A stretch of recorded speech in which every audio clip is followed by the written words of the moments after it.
Hi friends, Nisha cooking ಚಾನಲ್ಗೆ ಸ್ವಾಗತ. ಇವತ್ತು ನೋಡ್ರಿ ನಾನು ತುಂಬ ಟೇಸ್ಟಿ ಆದಂಥ ಕ್ವಿಕ್ಕಾಗಿ ರೆಡಿ ಆಗುವಂಥ ಚಿಕನ್ ಫ್ರೈ ರೆಸಿಪಿನ ಮಾಡಿ ತೋರಿಸ್ತಾ ಇದ್ದೀನಿ. ನೋಡ್ತಾ ಇರ್ಬೋದು ಯಾವ ರೀತಿ ಸೂಪರಾಗಿ ಬಂದಿದೆ ಅಂಥೇಳಿ. ಹಾಗಾದರೆ ಹೇಗೆ ಮಾಡೋದಂತ ನೋಡಿರಿ. ಇದಕ್ಕೆ ಬೇಕಾಗಿರೋ ಸಾಮಗ್ರಿಗಳನ್ನು ನೋಡ್ಕೊಳ್ರಿ. ಇಲ್ಲಿ ನಾನು ಅರ್ಧ ಕೆಜಿಯಷ್ಟು ಚಿಕನನ್ನು ವಾಶ್ ಮಾಡಿ ತೊಗೊಂಡಿದ್ದೀನಿ. ಇಲ್ಲಿ ಕೊತ್ತಂಬರಿ ಸೊಪ್ಪು, ಬೆಳ್ಳುಳ್ಳಿ ಮತ್ತು ಅಲ್ಲ ಪೇಸ್ಟ್ ತೊಗೊಂಡಿದ್ದೀನಿ. ಶುಂಠಿ ಬೆಳ್ಳುಳ್ಳಿ ಪೇಸ್ಟ್ ಮತ್ತು ಕೊತ್ತಂಬರಿ ಪೇಸ್ಟ್ ಅದು. ಆಮೇಲೆ ಇಲ್ಲಿ ಉಳ್ಳಾಗಡ್ಡಿ, ಟೊಮೆಟೊ ಮತ್ತು ಹಸಿಮೆಣ್ಸಿನ್ಕಾಯಿನ ಕಟ್ ಮಾಡಿ ಇಟ್ಕೊಂಡಿದ್ದೀನಿ. ಒಂದು ಉಳ್ಳಾಗಡ್ಡಿ, ಒಂದು ಟೊಮೆಟೊ, 4 ಹಸಿಮೆಣ್ಸಿನ್ಕಾಯಿ ಕಟ್ ಮಾಡಿದ್ದೀನಿ. ಹಾಗಾದರೆ ಮಾಡೋದು ಹೇಗೆ ನೋಡಿರಿ.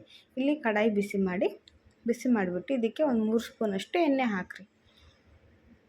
ಫ್ರೈ ಅಲ್ವಾ, ಹಾಗಾಗಿ ಎಣ್ಣೆ ಸ್ವಲ್ಪ ಬೇಕಾಗುತ್ತೆ. ಒಂದು 3 ಸ್ಪೂನಷ್ಟು ಹಾಕ್ಕೊಳ್ರಿ. ಇಲ್ಲಿ ನಾನು ಪಲಾವ್ ಎಲೆ ತೊಗೊಂಡಿದ್ದೀನಿ.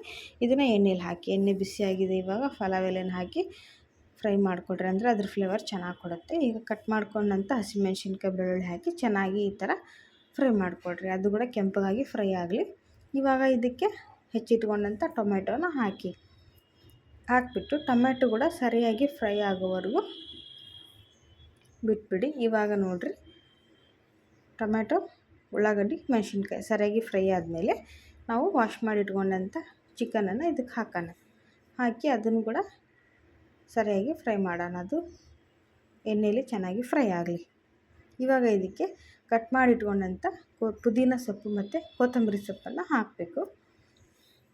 ಹಾಕಿ ಅದನ್ನು ಕೂಡ ಎಣ್ಣೆಯಲ್ಲಿ ಫ್ರೈ ಮಾಡಿರಿ, ಅಂದರೆ ಅದ್ರ ಪುದೀನ ಫ್ಲೇವರ್, ಕೊತ್ತಂಬರಿ ಫ್ಲೇವರ್ ಅದು ಕೂಡ ಚೆನ್ನಾಗಿರುತ್ತೆ. ಇದ್ರ ಜೊತೆ ಸೇರಿ ಮಿಕ್ಸ್ ಮಾಡಿದ್ರೆ ಆಪ್ಷನಲ್. ಪುದೀನ ಇದ್ದರೆ ಹಾಕ್ಕೊಳ್ರಿ, ಇಲ್ಲಿಂದ್ರೆ ಹಾಗೆ ಕೊತ್ತಂಬರಿ ಸೊಪ್ಪನ್ನು ಹಾಕ್ಬೋದು. ಇಲ್ಲಿ ನೋಡಿರಿ, ರುಚಿಗೆ ತಕ್ಕಷ್ಟು ಉಪ್ಪು ಹಾಕಿ ಮತ್ತು ಒಂದು ಸಾರಿ ಮಿಕ್ಸ್ ಮಾಡಿರಿ. ಉಪ್ಪು ಹಾಕಿದ ಮೇಲೆ ಚಿಕನ್ನು ಜಲ್ದಿ ಕುದಿಯುತ್ತೆ.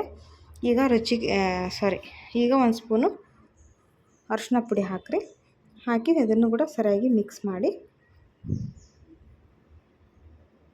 ಮಿಕ್ಸ್ ಮಾಡ್ಕೊಂಬಿಟ್ಟು ಈಗ ನಾವು ಪೇಸ್ಟ್ ಮಾಡಿ ಇಟ್ಕೊಂಡಿದ್ದೆಲ್ಲ ಕೊತ್ತಂಬರಿ ಸೊಪ್ಪು, ಅಲ್ಲ, ಬೆಳ್ಳುಳ್ಳಿ ಅದರದ್ದು ಪೇಸ್ಟನ್ನು 1-2 ಸ್ಪೂನಷ್ಟು ಇಲ್ಲೇ ಹಾಕ್ತಾಯಿದ್ದೀನಿ ನಾನು. ಹಾಕಿ ಅದು ಕೂಡ ಹಸಿ ಸ್ಮೆಲ್ ಹೋಗೋವರೆಗೂ ಚೆನ್ನಾಗಿ ಫ್ರೈ ಮಾಡಿಕೊಡ್ರಿ. ಚೆನ್ನಾಗಿ ಫ್ರೈ ಆದಮೇಲೆ ಇದನ್ನು ಗ್ಯಾಸ್ ಉರಿನ ಕಡಿಮೆ ಮಾಡಿಬಿಟ್ಟು ಒಂದು 2-3 ನಿಮಿಷ ಕುದಿಯೋಕ್ಕೆ ಬಿಟ್ಟುಬಿಡಿ. ಅಂದರೆ ಅದೇನಾಗುತ್ತೆ, ಲೋ ಫ್ಲೇಮಲ್ಲಿಟ್ಟು ಅದ್ರ ಮೇಲೆ ಮುಚ್ಚಿ ಕುದಿಯೋಕ್ಕೆ ಬಿಡೋದ್ರಿಂದ ನೀರು ಬಿಟ್ಕೊಳ್ಳುತ್ತೆ ಚಿಕನ್. ಅದು ನೋಡ್ತಿರ್ಬೋದು ನೀವು. ನೀರು ಬಿಟ್ಕೊಂಡು ಅದೇ ನೀರಿನಲ್ಲೇ ಚಿಕನ್ನು ಬೇಯುತ್ತೆ ಸರಿಯಾಗಿ. ಇವಾಗ ನೋಡಿರಿ, ಚಿಕನ್ ಬೆಂದಿದೆ ನೋಡ್ತಿರ್ಬೋದು.